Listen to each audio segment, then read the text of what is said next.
अब हिजो भएको match Brazil versus Norway, one of the favourite to win this world cup र one of the dark horse. एकदमै बवाल म्याच भएको थियो ब्राजिल भर्सेस नर्वे। अब हालान्डको गोल, ग्युमेरेसको पेनाल्टी मिस, एन्ड्रिकको ओपन चान्स मिस र यो सबै कुराहरू plus Mexico versus England, what a match. कसले हेर्नुभयो यो म्याच? कतिले छुट्याउनु होला बिहानै हो भनेर, तर एकदमै best of the best football थियो। र अहिले जति पनि यो म्याचेसहरू हुँदैछ एकदमै एक्साइटिङ म्याच, एकदम टप लेभलको म्याचेसहरू हुँदैछ। ओके, अब आजको भिडियोमा म यो ब्राजिल भर्सेस नर्वे र इङ्ल्यान्डको थोरै कुरा गर्न गइरहेको छु। Welcome to my new video. अब आजको भिडियोमा म नर्वे भर्सेस ब्राजिलको अलिक डिटेल्समा र इङ्ल्यान्ड भर्सेस मेक्सिकोको थोरै कुरा गर्न गइरहेको छु। अब फर्स्टमा कुरा गरौँ नर्वे भर्सेस ब्राजिल, र यो म्याचको पनि सुरुमा नर्वेबाट सुरु गर्छु म। अब नर्वेले यो गेममा 66% पोजिसन राखेर 668 पासेस खेलेको थियो, 68% पोजिसन राखेर, प्लस 0.84को एक्सजी मात्र बनाउँदाखेरि 2 गोल स्कोर र 3 बिग चान्सेस। यो भनेको एकदमै ठुलो कुरा हो एउटा ब्राजिल जस्तो टिमको अगेन्स्टमा खेलेर यति नम्बरले जित्नु भनेको ब्राजिललाई। अब ब्राजिलले चाहिँ 34% पोजिसन राखेर 5 बिग चान्सेस बनाएको थियो र 2.75को एक्सजी बनाउँदा पनि 1 गोल मात्रै लाग्यो, त्यो पनि पेनाल्टीबाट। त्योभन्दा अगाडि ब्राजिलले पेनाल्टी पनि पाएको थियो पाउन चाहिँ, तर त्यो पेनाल्टी मिस गर्यो र पछि लास्टमा एउटा पेनाल्टीमा नेमारले गोल स्कोर गर्यो। अब यो म्याच एकदमै एक्साइटिङ थियो हेर्दाखेरि, स्कोर लाइनले पनि र म्याचको टेम्पो अनुसारले पनि। र यो म्याचमा चाहिँ अब के भयो त, कस्तो कस्तो चान्सेस बन्नु, के थियो गेम प्लान, त्यसको बारेमा तिर लागौँ अब। अब फर्स्टमा कुरा गरौँ नर्वेको गेम प्लानको बारेमा। अब नर्वेको गेम प्लान यति सिम्पल थियो होइन। नर्वेले के गरेको थियो भन्दाखेरि बल लिने, पोजिसन राख्ने, रिस्क नलिने, एकदम पास खेल्ने तर नो रिस्की पास, राख्ने बल घुमाइराख्ने, कहाँ स्पेस खाली छ त्यता पास खेल्ने। र अब अट्याक चाहिँ कताबाट गरेको थियो? अब मेन भनेको नर्वेको अट्याकमा लेफ्ट विङपट्टिबाट अलिकति इफेक्टिभ अट्याकहरू आइरहेको थियो। राइट विङमा सर्लट खेलिरहेको थियो। अब सर्लट जस्तो प्लेयरलाई राइट विङ खेलाउनु चाहिँ म यो कोचलाई सल्युट नै भन्छु। यस्तो एकदम बवाल कुरा हो यो कुरा चाहिँ। र अब नर्वेको अट्याक कसरी बनिँदै थियो भन्दाखेरि एउटा लेफ्टपट्टि अथवा राइटपट्टि विङपट्टि बल जान्छ र त्यो बललाई विङ्गर्सले अलिकति हाफ स्पेसमा ल्याएर क्रस गर्ने, र दुईटै गोल नै त्यसरी आयो, क्रस गरेर अथवा त्यो हाफ स्पेसबाट सर्ट लिएर। जस्ट विङ्गर्स र फुल ब्याक्स दुइटै एकदम हाफ स्पेसमा आउने क्या, त्यो अनि मात्रै चान्स बनाउने, त्यहाँबाट चान्स बनाउने। जस्तो क्रसेस पनि फुल ब्याक्सको त्यो टच लाइन पुरा साइडबाट खेलेको थिएन नर्वेले। एकदम उनीहरूको प्लान नै थियो कि हाफ स्पेसबाट मात्र अट्याक हुन्छ, त्यही भएर उनीहरूले त्यस्तो धेरै अट्याक पनि गरेनन् जबसम्म हाफ स्पेसमा प्रपरली बल आउँदैन। एकदम डिसिप्लिनको साथ त्यो कुरा गरेको थिए। अब लेफ्टपट्टिबाट त्यो हुँदै थियो। अब राइटपट्टि सर्लट मोस्ट अफ द टाइम नर्वेले चाहिँ बल राखिरहेको थियो होइन, पोजिसन एकदमै धेरै राखेको थियो, हामी यो स्ट्याट्समा पनि देख्न सक्छौँ।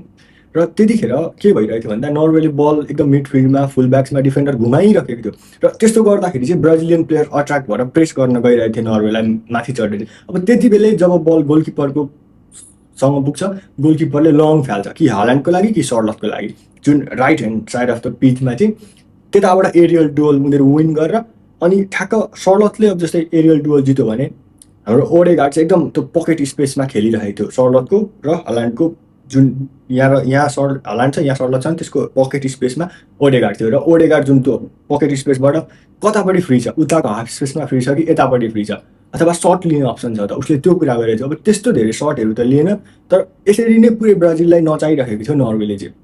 अनि जुन सेन्ट्रली खेल्ने दुईवटा मिडफिल्डरहरू, मलाई नाम एक्ज्याक्टली ठ्याक्कै थाहा भएन, तर त्यो मिडफिल्डरहरूले सेन्ट्रली बललाई एकदमै मजाले यताबाट उताबाट यता त्यो बल प्रोग्रेस रोकिएको थिएन। र जुन टाइट स्पेस हुन्छ नि, जब प्रेस गरेपछि जुन टाइट स्पेस बनिन्छ बल त्यहीँ खोसिने हो होइन, ब्राजिलले चाहिँ त्यो गर्न सकेको थिएन। किन भन्दा नर्वेको प्लेयरहरू टाइट स्पेसमा पनि एकदमै बवाल खेलिरहेको थियो। उनीहरूले ड्रिबल गरेर, क्यारी गरेर, पास निकालेर कसरी हुन्छ त्यहाँबाट बल कटाइरहेको थियो। त्यसले गर्दाखेरि ब्राजिललाई एकदमै गाह्रो भएको थियो बल खोज्न। र अब योपालिको वर्ल्ड कपमा हामीले देखिरहेछौँ ब्राजिलको मिडफिल्ड त्यस्तो बवाल छैन र फुल ब्याक्स पनि त्यस्तो बवाल लेभलको छैनन्। त्यसले गर्दाखेरि मिडफिल्डमा चाहिँ ब्राजिललाई पुरै आउट क्लास नै गरिदिएको थियो नर्वेले, बल राखेर नै। र अब बलले गोल पनि त्यसरी नै आयो, बल राख्ने विङ्गरलाई दिने, विङ्गरले हाफ स्पेसमा लिएर आउँछ, त्यहाँबाट क्रस, हाल्यान्डले अर्को एउटा गोल, र अर्को गोल चाहिँ हाल्यान्डले नै हाफ स्पेसबाटै सर्ट लिएर, हाफ स्पेसबाट इनसाइड कट गरेर सर्ट लिएर गोल लगाए। यो दुईटै गोल एकदम नपत्याउँदो तरिकाले आएको थियो, जस्तै कि यस्तो ठुलो केही त्यस्तो भएर आएको थिएन, एकदम सिम्पल, एकदम डिसिप्लिन फुटबल। नर्वेले हतार पनि गरेन, एउटा खतरा टिमको अगेन्स्टमा खेल्दैछु जस्तो पनि गरेन, एकदम सिम्पली उनीहरू पास खेल्दै ल्याउने, राम्रो चान्स बनाउने, अनि सर्ट लिने। र अब ब्राजिलको चाहिँ के थियो, अब ब्राजिलको गेम प्लान कस्तो थियो भन्दा अब जस्तै हामीले एन्सेलोटीको फुटबल थाहा छ कस्तो हो होइन, एकदम फ्रिली खेल्छन् प्लेयरहरू एन्सेलोटीको अन्डरमा, हामीले क्लब लेभलमा देखिरहेको छौँ यो कुरा। र त्यस्तै भइरहेको थियो आज पनि ब्राजिलको, तर ब्राजिलले जुन काउन्टरमा ट्रान्जिसनमा हिट गरिरहेको थियो नर्वेलाई, त्यो कुनै पनि इफेक्टिभ थिएन। नर्वेको डिफेन्स पनि राम्रो थियो, गोल किपिङ पनि राम्रो थियो, र हतपत्ती ब्राजिललाई त बल नै दिएको थिएन मेन कुरा हो। तर बल खोज्थ्यो, अट्याक बनाउँदाखेरि त्यस्तो राम्रो अट्याक बनाउन सकेको थिएन। अब ब्राजिलको एकदम मिस चाहिँ कहाँ भन्दा जुन तरिकाको की पासेसहरू निक्लिन्छ कुन्यालाई, भिनिसियसलाई, त्यो पासेसहरू निक्लेको थिएन ब्राजिलको। त्यसरी जब निक्लेर चान्स बन्यो, एकचोटि पेनाल्टी भएको थियो कुन्यालाई लडाएर फल, त्यसको पेनाल्टी क्यापिटलाइज गर्न सकेन ब्राजिलले। अर्कोचोटि एकचोटि एकदमै बेस्ट चान्स मैले देखेको चाहिँ भिनीले एकदम राम्रो बल निकालिदिएको थियो एन्ड्रिकले त्यो चान्स मिस गर्यो। अब यसमा किपरहरूले पनि अलिकति फोर्स गरेर त्यो मिस भएको हो, तर पनि त्यो चाहिँ गोल स्कोर हुनुपर्ने चान्स थियो। र बेस्ट प्लेयर लागेको भनेको मलाई ब्राजिलको फ्रन्ट लाइनमा भिनी मात्र हो। उसले एक्लै चान्स बनाइरहेको थियो, एक्लै क्रिएट गर्न खोजिरहेको थियो, तर त्यो इफेक्टिभ भएको थिएन। उसले सर्टहरू लिएको, पासेसहरू गरेको त्यस्तो इफेक्टिभ भएको थिएन ब्राजिलको लागि। अब यो म्याचमा मलाई चाहिँ के लाग्छ भने ब्राजिल अलिकति अनलकी पनि थियो जस्तो लाग्छ। किन भन्दाखेरि जुन तरिकाको पासेसहरू ब्राजिलको की पासेसहरू निकाल्दा अगाडिको फरवर्ड्सहरूले भेटेर लाने गर्छन्, र एन्सेलोटीको फुटबलमा नै त्यस्तै हुन्छ कि एउटा प्लेयर चलो, अर्को प्लेयर चलेन, सक्यो, त्यो गेम जान्छ, डन। नर्मली त्यस्तो हुँदैन, तर भयो भने त्यही नै भएको हुन्छ एन्सेलोटीको अन्डरको टिमहरूमा हेर्नु पर्दाखेरि। हामी लास्ट सिजनको रियल मड्रिड हेर्न सक्छौँ त्यसको लागि, र आज पनि त्यस्तै भइरहेको थियो। अब त्यो हुनुको कारण एन्सेलोटीको जहिले पनि स्क्वाडमा के हुन्छ एकदम क्वालिटी प्लेयरहरू हुन्छ, टप प्लेयरहरू हुन्छ, तर ब्राजिलको स्क्वाडमा त्यत्रो लेभलको प्लेयरहरू छैन यो पालिको स्क्वाड ब्राजिलको स्क्वाडमा होइन। त्यसले गर्दाखेरि त्यस्तो खतरा पर्फर्मेन्स आएर इन्डिभिजुअल पर्फर्मेन्स निक्लिन सकेन। अब भिनिसियस चलेन, कुन्या चलेन, सक्यो। नेमार आएर केही गर्न खोज्यो, तर त्यो नेमारले गरेको कुराहरू त्यस्तो इम्प्याक्टफुल कुनै पनि थिएन। अब एउटा पेनाल्टी उसले स्कोर गर्यो, त्यो ठिक छ, र त्योदेखि बाहेक अरू त्यस्तो योले गर्दाखेरि चाहिँ भयो भन्ने खाले कुराहरू थिएन एज अ गेमको कुरामा। यो सबै कुरामा ब्राजिल अलिकति अनलकी पनि थियो। जुन तरिकाको कुराहरू उनीहरूको लागि अरू बेला नर्मल्ली हुन्छ त्यो कुराहरू भइरहेको थिएन। जुन तरिकाको सर्टहरू उनीहरूको गोलमा लाग्छ त्यो भइरहेको थिएन। जुन की पासेसहरू छिर्छ त्यसले गर्दा चान्सेस क्रिएट हुन्छ त्यो भइरहेको थिएन। ओभरअल्ली नै अलिकति नराम्रो गेम गइरहेको थियो ब्राजिललाई। अब ब्राजिलको जुन मिडफिल्ड छ, ग्युमेरेस, हाम्रो क्यासेमेरो, उनीहरूको पनि गेम एकदम अफ थियो। अब उनीहरूले मिडफिल्डमा मेन त मिडफिल्डरले बल नपाएपछि गेम अफ यसै पनि भइहाल्यो, र ट्रान्जिसन काउन्टरमा जुन हान्न खोज्दाखेरि त्यो इफेक्टिभ भएको थिएन। त्यसले गर्दाखेरि ब्राजिलको मिडफिल्डले बलै राम्ररी नपाएपछि उनीहरूको गेमै अफ हुने त अभियसली भइहाल्यो। र ग्युमेरेसको एउटा नराम्रो पासेसहरू पनि देखिरहेको थियौँ। मेन त उसको एउटा पेनाल्टी मिस भएपछि त अलिकति मोरल पनि डाउन भयो होइन। त्यसले गर्दाखेरि पनि ब्राजिलको पुरै ओभरअल भन्नुपर्दाखेरि पुरै आउट क्लास नै भएको भन्छु ब्राजिल चाहिँ म। र ब्राजिलको लागि यो गेम एकदम नराम्रो नै थियो, किन भन्दाखेरि उनीहरूले चान्सेस नै बनाएको थिएन। सर्टहरू लिए पनि अब टोटल 5 बिग चान्सेस मात्रै भनेको त्यस्तो ठुलो कुरा होइन। अब त्यो 5बाट पनि एउटा पनि स्कोर गरेनन् क्या। फेरि अब एउटा स्कोर भएको भनेको पेनाल्टीमा हो, नेमारले आएर एकदम सिम्पल काम फिनिस। र जब एक गोल लगायो ब्राजिलले, अनि चाहिँ अब अर्को लाग्छ कि भन्ने भइरहेको थियो। सायद त्यो एक गोल अलिकति अगाडि आएको भए ब्राजिलले इक्वलाइज पनि गर्थ्यो होला यो गेममा, तर एकदमै लास्ट डाइङ मोमेन्टमा आएको थियो ब्राजिलको फर्स्ट गोल पनि। त्यसले गर्दाखेरि चाहिँ उनीहरूले कमब्याक गर्न सकेन। नत्र कार्लो एन्सेलोटीको टिम नर्मल्ली कमब्याक गर्ने भन्नेबाट चिनिन्छ, कमब्याकहरू गरेर उनीहरू जित्छन्। अब अलिकति इन्डिभिजुअल्ली प्लेयरहरूको कुरा गर्नुपर्दा जस्तै मैले अघि गरिहालेँ नेमारको, नेमारले त्यस्तो इफेक्ट केही पनि दिएन। 67 मिनटमा आएर उसले ल नेमार आयो अब चाहिँ के हुन्छ भन्ने सबै फ्यानहरूलाई आशा थियो, तर त्यस्तो इफेक्टिभ कुरा केही पनि भएन। र अर्को प्लेयरको कुरा नै कुन्या। अब कुन्याको गेम किन अफ भयो भन्दाखेरि जब ब्राजिलले अट्याकहरू बनाउँदै थियो त्यो की पास कुन्यासम्म पुगेकै थिएन क्या। त्यस्तो मिडफिल्डले त्यो बललाई त्यही डिस्टर्ब गरिरहेको थियो। त्यो पासिङ लेन ब्लक, प्रेसिङ, जुन तरिकाको छिटो बल खोसिरहेको थियो नर्वेको मिडफिल्ड, नर्वेको प्लेयरहरूले, त्यो ब्राजिल, त्यसले गर्दाखेरि ब्राजिलले बलै पाएन उनीहरूको इफेक्टिभ एरियामा। जुन कुन्या ड्रप गरेको पनि काम लागेन, त्यो कनेक्ट नै भएन, मिडफिल्ड टु फरवर्ड कनेक्टै हुन पाएन ब्राजिल। अब कुन्याको पनि त्यसले गर्दाखेरि अफ गेम गयो।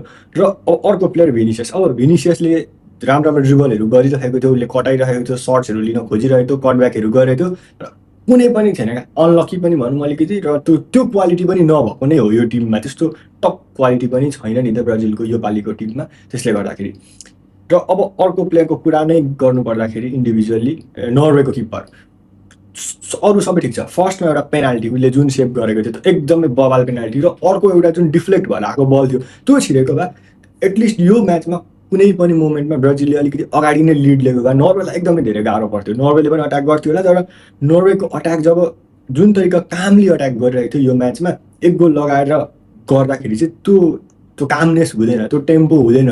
कुनै पनि टिमको लागि अलिकति हतारिएर गर्ने अट्याक हुन्छ, र त्यसरी गर्दाखेरि एउटा अलिकति फ्रेस टिम जो चाहिँ धेरै पछि वर्ल्ड कप खेल्दैछ, जुन चाहिँ प्लेयरहरूसँग बिग गेमको एक्सपिरियन्स अलिक छैन, त्यस्तो हुँदाखेरि त्यो प्लेयरहरूले मिस्टेक गर्ने चान्सेस धेरै हुन्छ यस्तो गेममा। त्यसले गर्दाखेरि यो म्याचमा पुरै ब्राजिललाई नर्वेले चाहिँ पुरै डोमिनेट नै गरेको थियो। तर त हामीले कुरा गऱ्यौँ एकदम best performance, main of the match नै पायो उसले। र अर्को प्लेयरको कुरा गर्नुपर्दाखेरि छुटाउँदै नछुटाउनु पर्ने प्लेयर अर्लिङ हालान्ड। अब यो स्ट्राइकर अहिलेको currently best striker in the world भन्छु म यो प्लेयरलाई। छैन कोही नै छैन यो जतिको स्ट्राइकर, कोही पनि छैन। हेरी केन छ, ऊ जतिको छैन। किन भन्दाखेरि जति थोरै टचेसमा उसले फिनिस गर्छ, गोल स्कोर गर्छ, त्यो कसैले पनि गर्न सक्दैन अहिलेको टाइममा यो वर्ल्ड कपमा।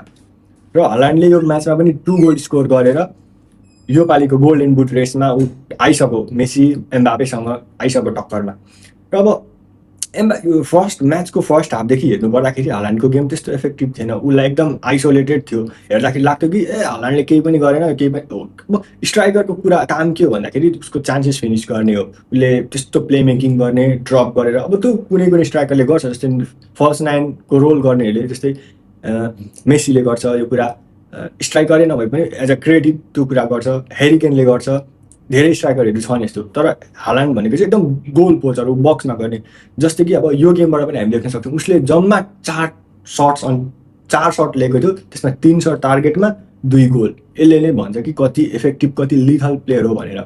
अब हालान्डको कुरा गर्नुपर्दा उसको ओभरअल म्याच पर्फर्मेन्स अब कस्तो थियो भन्दाखेरि उसको 2 गोल आयो, त्यसमा ठिक्क छ। अब हालान्डको अर्को कुरा चाहिँ मोस्ट अफ द टाइम ऊ एकदम गेमबाट आइसोलेटेड थियो, उसले त्यस्तो इम्प्याक्ट पारेको थिएन। तर जब उसको चान्सेस आयो, इम्प्याक्ट पारो, स्कोर गर्यो।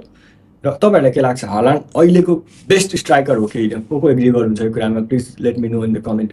र अब यही कुरा चाहिँ फेरि ब्राजिलले गर्न सकेन। जति चान्स पाएको रहेछ, एन्ड्रिकले पाएको त ओपन चान्स, एकदमै राम्रो चान्सेस, त्यो चान्स फिनिस गरेको भए ब्राजिल 1-1 को साइड ड्र हुन्थ्यो होला नि त्यतिखेर। त्यो हुन्थ्यो, त्यसले गर्दाखेरि त्यो गेमको टेम्पो नै चेन्ज हुन्थ्यो क्या, त्यो मोमेन्टमै चेन्ज हुन्थ्यो। त्यो गर्नै पाएन ब्राजिलले। एक टाइम पनि उनीहरूले स्कोर अगाडि नै गरेको भए यो गेम सायद निकाल्थ्यो होला ब्राजिलले, तर त्यस्तो पनि भएन। ठिकै छ, अब एकदम मजा आयो हेर्न। एज अ न्युट्रल चाहिँ म एकदम ब्राजिल फ्यान पनि होइन, तर न्युट्रल चाहिँ एकदम मजा आयो म्याच हेर्नको लागि। र यसपछि भएको म्याच मेक्सिको भर्सेस इङ्ल्यान्ड, यो म्याचको कस्तो थियो भन्दाखेरि यो म्याचको स्टोरी चाहिँ अब मेक्सिकोले यो जुन खेल्दै गरेको स्टेडियममा एउटा पनि म्याच हारेको थिएन। प्लस अब इङ्ल्यान्डको प्लेयरहरूले त्यहाँ गएर खेल्नु पर्दाखेरि त्यो जुन 7200 फिट अबभ सी लेभल थियो, त्यसले गर्दाखेरि इङ्ल्यान्ड प्लेयरलाई अलिकति गाह्रो भइरहेको। त्यही माथि अब को होस्ट कन्ट्रीसँग अब अगेन्स्टमा खेल्दैछ, जसले चाहिँ त्यो स्टेडियममा एउटा पनि म्याच हारेको छैन भेरी लङ टाइमबाट। अब कति प्रेसरवाला गेम थियो होइन? त्यो प्रेसरवाला गेममा एकदम दामी दुईटै टिमले राम्रो पर्फर्म गर्यो। रेड कार्ड पनि देख्यौँ, पेनाल्टी देख्यौँ, जुड बेलिङ्गमको बवाल 2टा गोल। र यसले गर्दाखेरि यताउता गर्ने इङ्ल्यान्डले म्याच निकाल्यो। र यो म्याच चाहिँ एकदम बेस्ट भएको थियो। यो यतिको म्याच अलिक हुन्छ कि हुँदैन होइन, डाउटफुल नै छ यो कुरा। र अब आज भरे राति छ पोर्चुगल भर्सेस स्पेन। यो गेम कसले हेर्नुहुन्छ प्लिज लेट मी नो। र यो गेम चाहिँ हेर्नै पर्ने हुन्छ एज अ न्युट्रल, कोही फुटबलै कहिले नहेर्ने मान्छेले पनि यो म्याच चाहिँ हेर्नु होला। र यति नै हो। तपाईँहरूको के छ थट्स आफ्नो प्लिज कमेन्टमा राख्नु होला। See you in the next video. Thanks for watching.